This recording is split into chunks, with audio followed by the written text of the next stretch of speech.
गोकुल के कन्हैया भगवान श्री कृष्ण के परम मित्र सुदामा अपनी मित्रता की वजह से शास्त्रों में प्रख्यात है। शांत व सरल स्वभाव के श्री कृष्ण के मन में अपनी अलग की छवि बनाने वाले सुदामा को दुनिया मित्रता के रूप में याद करती है, लेकिन इनका एक रूप ऐसा भी था जिसकी वजह से भगवान शिव ने इनका वध किया था।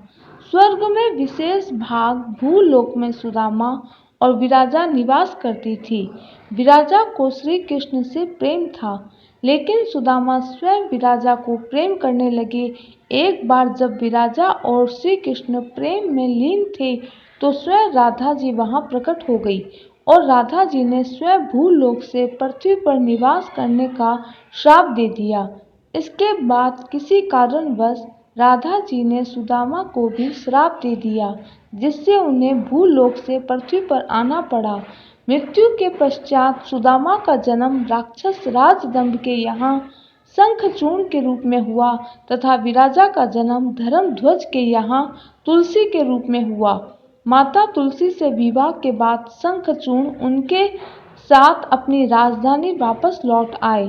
कहा जाता है शंखचूर्ण को भगवान ब्रह्मा जी का वरदान प्राप्त था और उन्होंने शंखचूर्ण की रक्षा के लिए एक सुरक्षा कवच भी दिया था और साथ ही यह कहा था कि जब तक तुलसी तुम पर विश्वास करेगी तब तक कोई तुम्हें जीत नहीं पाएगा। इसी कारण शंखचूर्ण धीरे धीरे कई युद्ध जीतते हुए तीनों लोकों के स्वामी बन गए। शंखचूर्ण के क्रूर अत्याचार से परेशान होकर देवताओं ने भगवान ब्रह्मा जी से इसका समाधान देने की प्रार्थना की। ब्रह्मा जी ने इस विषय पर भगवान विष्णु से सुझाव लिए जाने की बात पर देवतागण भगवान विष्णु के पास गए।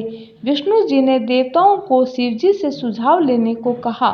देवताओं की परेशानी को समझते हुए शिव जी शंखचूर्ण को वध करके उसके बुरे कर्मों से मुक्ति दिलाने का वचन दिया, लेकिन इससे पहले शिव जी ने शंखचूर्ण को शांतिपूर्वक देवताओं को उनका राज वापस करने का प्रस्ताव दिया। लेकिन हिंसावादी शंखचूर्ण ने शिवजी को ही युद्ध लड़ने के लिए उत्तेजित किया।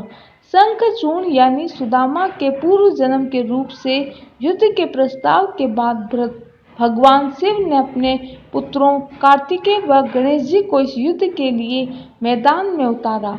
इसके बाद भद्रकाली भी अपनी विशाल सेना के साथ युद्ध के मैदान में उतरी।